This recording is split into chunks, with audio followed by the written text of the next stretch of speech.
हमारे जो गढ़ौली से पूर्व पार्षद और दिल्ली ओबीसी सेल के चेयरमैन हैं भाई राजीव वर्मा जी से आग्रह करूंगा वो आए और बाबा साहब की जयंती के उपलक्ष्य में हम सबको संबोधित करेंगे। भाई राजीव वर्मा जी।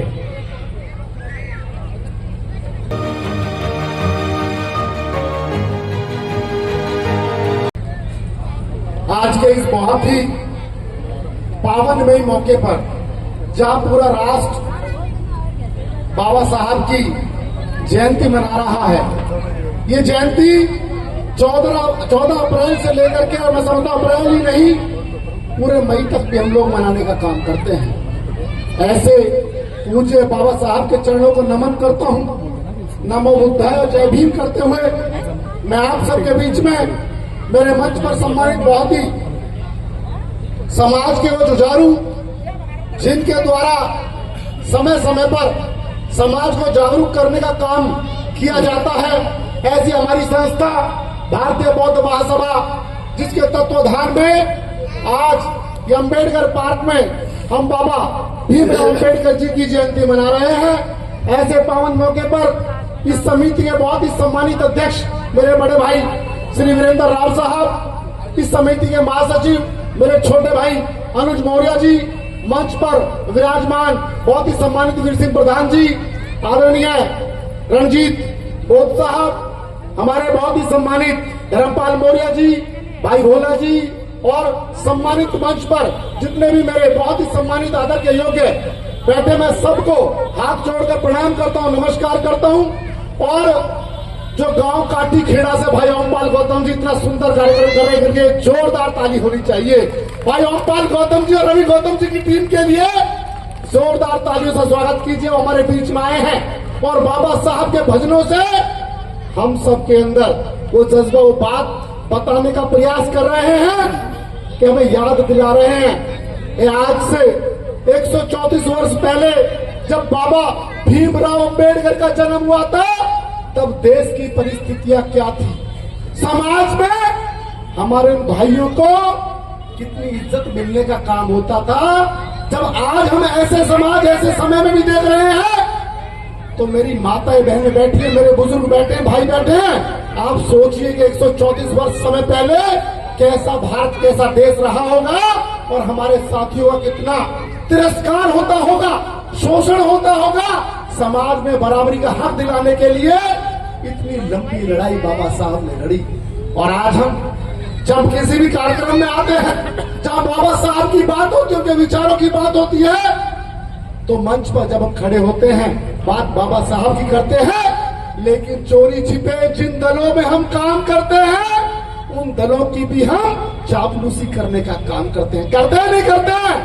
उन दलों की चापलूसी करते हैं, कीजिए, कोई बुराई नहीं है जिस दल में आप कर रहे हैं, लेकिन उस सम्मान को मत भूलिए जो बाबा साहब ने आपको दिला करके यह मंच तक पहुंचाने का काम किया। आज बड़े दुख के साथ कहना पड़ता है, जब मंच पर मेरे साथी बहुत सारे जो क्षेत्र का नेतृत्व करते हैं, मैं किसी का नाम नहीं लेना चाहता, वो जब बात बाबा साहब के सम्मान की आती है, तो बाबा साहब के सम्मान को बढ़ाने के लिए हमारे बीच में आके बड़ी बड़ी बातें करते हैं, लेकिन ऐसे लोगों के साथ खड़े होते हैं जो 400 का नारा देश में दे करके बाबा साहब के संविधान को खत्म करने का काम करते हैं। क्या मैं इस बात को गलत कर रहा हूं? आप सब जागरूक हैं और ज्यादातर यहाँ जो बैठे हैं मेरे समाज के बुद्धिजीवी वर्ग के साथी बैठे हैं, ज्यादातर हमारे शिक्षा से जुड़े हुए बहुत सारे साथी मुझे यहाँ दिखते हैं। कम से कम कई सारी ऐसी संस्थाओं से लोग जुड़े हैं जो शिक्षा के क्षेत्र के अलावा भारत सरकार और दिल्ली सरकार में बहुत सारी सरकारी सेवाओं में आप अपनी सेवा देने का काम करते हैं। मैं आप लोगों से, सम्मानित मंच से, मेरी माताओं बहनों से एक बात जरूर कहना चाहूंगा। मेरा तो जन्म भी यही हुआ, गढ़ौली गांव में पैदा हुआ। जिस गुर्जर परिवार में मैं हूं, मेरा गांव गढ़ौली है। दलूपुरा, तोड़ली, गढ़ौली, चिल्ला, 24 गांव हमारे आते हैं। लेकिन मैं आपको एक बात याद दिलाना चाहता हूं, क्योंकि आप भी गांव की पृष्ठभूमि से जुड़े हैं। ज्यादातर आसपास हमारे पश्चिमी उत्तर प्रदेश के बहुत सारे भाई, दलित भाई जो कोड़ली में अपना घर बनाया है, ज्यादातर बुलंदशहर और इसके आसपास के परिवार ज्यादा रहते हैं। लेकिन एक बात बड़े दिल से कहना चाहता हूं, जो इस गांव खेड़े की भूमि में आया है ना, उसने हमेशा तरक्की और विकास किया है। ये खेड़ा बहुत शांत प्रिय खेड़ा है, घड़ौली गांव कौंडली गांव का। जो साथी अपने गांव छोड़ के आके बसा, अगर वो साइकिल पे आया था तो आज वो कार लेके बैठा है। जिस पे कमरे का आज किराया पे लिया था, आज अपना घर बना के बैठे हैं। अरे ये हक हमें दिलाने का यदि किसी ने काम किया है तो अभी डॉक्टर उदित राज जी आपके सामने बात रख रहे थे, और उनसे भी ज्यादा मजबूती से मैंने गौतम जी की बातें सुनी है। समाज के लिए कितना दर्द उनके अंदर है कि 70 वर्ष की उम्र में भी मुझे लगता है हमसे ज्यादा नौजवानों की बात करने का हौसला रखते हैं। इसलिए गर्व होता है कि हमने ऐसे समाज में जन्म लिया है जिस समाज ने शोषण देखा है, जिस समाज ने अपने भाइयों को याद देखा है बराबरी का हक नहीं मिलता था। आज भी गांव में चले जाइए 100 किलोमीटर दूर पे, मैं जानता हूं आज भी चारपाई पे बैठने की हिम्मत नहीं रखते मेरे दलित भाई। मुझे इस बात की शर्म आती है कि आज भी हमारे समाज में कितना दोहरा रूप अपनाने का काम किया जाता है। आज हम दिल्ली में बैठे हैं, दिल्ली देश की राजधानी है, लेकिन दिल्ली में बैठ करके जब हम यदि अपने भाइयों की आवाज को, बाबा साहब के मिशन को जब हम भूल जाते हैं तो हमें तकलीफ होती है। और जब तक केवल 16% की बात नहीं है, बाबा साहब की बात जो करने वाले भाई कह रहे थे, अभी डॉक्टर साहब ने बताया, हम 16% की बात करते हैं। अगर देश की आबादी आज 140 करोड़ है तो 10-12 करोड़ नहीं, कम से 20-22 करोड़ तो दलित भाई हैं। उसके अलावा ओबीसी वर्ग जो देश में 50% का हिस्सा समझता, आधी आबादी ओबीसी की है, और उसके साथ यदि 2 समाज और जुड़ जाए, अकलियत के भाई, मुस्लिम भाई और आदिवासी जब जुड़ जाएंगे तो 85% पूरे हो जाते हैं। ये 15% की जो बात करने वाले आज देश में राज कर रहे हैं, ये किस लिए कर रहे हैं? कभी आप चिंता कीजिए। मैं माताओं से कहूंगा, मेरे बुजुर्गों से कहूंगा, सोचिए क्यों ऐसा हो रहा है। क्योंकि वो आरएसएस की जो फौज बना के काम करते हैं। अभी कहा आपके दलित मोहल्लों में आरएसएस के भाई आते हैं, आप कितनी भी उन्हें गाली दे दीजिए, कितना गलत बोल दीजिए, आपसे हाथ जोड़ेंगे, प्यार से बात करेंगे, और कभी एक कप चाय पीने आए हैं। उनके अंदर उन्होंने समझ लिया कि हमें समाज में कैसे तोड़ना है। अंग्रेज भी यही काम करते थे, वो आपस में फूट डालो शासन करो की राजनीति करते थे। आज बीजेपी और राज्य में भी आरएसएस मिलकर वही काम कर रहे हैं। हमारे मंच पे आते हैं और हम सब अलग अलग दल बना के, अलग अलग संगठन बना के, केवल मैं अपने दलित भाइयों की बात नहीं करूंगा, मेरे ओबीसी समाज में भी हजारों संगठन काम करते हैं। मेरी अगर जाति की बात करूं तो गुर्जर सम्मान के बहुत सारे ऐसे मंच हैं, जहां गुर्जर महासभा, अखिल भारतीय गुर्जर सभा, इतने सारे संगठन, आप संगठन और बना लीजिए, लेकिन जब तक हम संगठनों को बना के एक रूप में, एक माला में नहीं पुरोएंगे, हमारा भला होने वाला नहीं है। हम अपनी अपनी दुकानें खोल लेंगे, उन दुकानों से समाज का भला नहीं हो सकता। उन दुकानों से एक तो हो सकता है हमें जागृति आ सकती है, और उस जागृति में ऊर्जा को जोड़ करके एकजुट होना पड़ेगा। चाहे किसी के साथ लग जाओ, उन विरोधी ताकतों के साथ लगो, किसी भी अपने के साथ लग जाओ, किसी एक के साथ लगो। जब हम 4 जगह बढ़ जाते हैं तो वो लोग फिर चुनाव जीत जाते हैं, और उसका खामियाजा हमें भुगतना पड़ता है। ये सच्चाई की बात है। ये बहुत कम लोग इस बात को कहना चाहते होंगे, मैं खुले मन से कहता हूँ, हमेशा बोलता हूँ, राजीव वर्मा 24 घंटे 7 दिन 365 दिन हमेशा अपने भाइयों के साथ खड़ा मिलता है। आपने अगर झूठे को भी याद किया होगा तो मैं सच्चे में आके खड़ा होता हूँ, कभी किसी से डरे नहीं है। और इस बात को मैं हमेशा कहता हूँ कि आज हमें एक होना पड़ेगा। 2014 से पहले, मैं मंच पर मौर्य जी बताना चाहता हूँ, 2014 से पहले याद कीजिए, जब हम धरने और प्रदर्शन करते थे ना, तो सरकार हमारी बात सुन लेती थी। चाहे 2001 की बात करो, जिस दिन इस पार्क को बनाने की और बाबा साहब की मूर्ति की बात आई थी, हमने संघर्ष किया, हमारे लोगों ने संघर्ष किया, जेल भी गए और यहाँ लड़ाई लड़ी थी, सरकार से टकराते थे।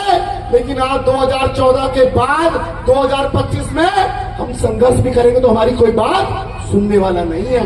आज ऐसी गूंगी बहरी सरकार बन गई है, वो हमारी बातों को नजरअंदाज करती है, वो इधर से सुनना भी नहीं चाहती है। तो आज हम लोगों को, भगत सिंह जी ने क्या कहा था जब पार्लियामेंट में बम फोड़ा था, याद है? उन्होंने कहा था कि बहरों को सुनाने के लिए बम फोड़ना पड़ता है। ये बहरी सरकार देश में आ गई है और बम हम सबको बनना पड़ेगा। कौन सा? कि एक एक व्यक्ति के घर बैठ के हमें अपने भाइयों को जोड़ना पड़ेगा, और जिस दिन हम जोड़ देंगे उसमें 1 दिन 2 दिन नहीं लगेंगे साथियों, उसमें सालों लग जाएंगे। और जो मेरे भाइयों ने कहा, हम सबको गौतम जी कह के गए हुए, गौतम जी को मैंने बड़े गौर से सुना, कह के गए हैं कि सुबह 5 बजे हम प्रभात फेरी के नाम पर जब बाबा साहब की प्रभात फेरी निकालते हैं, आज हमें वो टीम बनानी पड़ेगी, घर घर जाके अलग जगाना पड़ेगा। और ये एक दिन में काम होने वाला नहीं है। आप लगा लीजिए 2014 के बाद ये काम और ज्यादा हमारे लिए मुश्किल हो गया है। हुआ है नहीं हुआ है? 2014 के बाद मुश्किल हुआ है नहीं हुआ? आज हमारी बात हम कितनी कर ले, हमारी सरकारें सुनने वाली नहीं है। पहले तो थोड़ी बहुत सुन लेती थी। 11 साल इस झूठे दिल्ली के अंदर एक मुख्यमंत्री बना, उसने कर दिया, और उसके बाद बचा कुचा काम ये कर दिया। साथियों, मैं राजनीति की बात नहीं करना चाहूंगा, बस इतना ही कहने आया था, हम सबको एक होकर के समझना पड़ेगा, इकट्ठा होना पड़ेगा और एक मिशन बनाना पड़ेगा, विचार जोड़ना पड़ेगा, और तभी हम सबका भला हो सकेगा और इन चोरों से हम लड़ पाएंगे। और ना हम कार्यक्रम करते रहेंगे, इसमें आते रहेंगे, लेकिन समाज का भला मुझे लगता नहीं है किस तरह हो पाएगा। मैं इतना ही कहते अपनी वाणी को विराम दूंगा, ज्यादा नहीं कहूंगा। आप सबने यहाँ आए और मेरी बात सुनी, इसके लिए बहुत बहुत आभार व्यक्त करता हूँ और एक जयघोष के साथ अपनी वाणी को विराम दूंगा। जय जय जय जय जय भीम। मुझे लग रहा है आवाज तो पार्क से बाहर भी नहीं जा रही, घड़ौली तक कैसे जाएगी ये? जय जय जय जय जय भीम, जय भीम, जय भीम। 1 2 3 4, 1 2 3 4। बहुत बहुत धन्यवाद। जय हिंद, जय भारत, नमो बुद्धाय, जय भीम। हमारे चैनल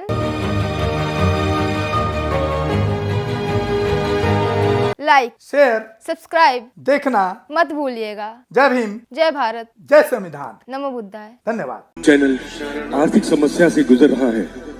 अगर आप बहुजन समाज में बाबा साहेब अम्बेडकर और तथागत बुद्ध की विचारधारा को अधिक से अधिक लोगों तक पहुंचाना चाहते हैं तो हमें आर्थिक सहयोग प्रदान करें, ताकि हम अपने चैनल के माध्यम से देश विदेश में समता, बंधुता, एकता और संवैधानिक अधिकारों को ज्यादा से ज्यादा लोगों तक पहुंचा सकें। आप अपनी सहायता राशि नीचे लिखे खाते में जमा करा सकते हैं। खाता धारक गौतम रत्ना, खाता संख्या 3169576865 IFSC कोड SBIN 0060336, बैंक भारतीय स्टेट बैंक।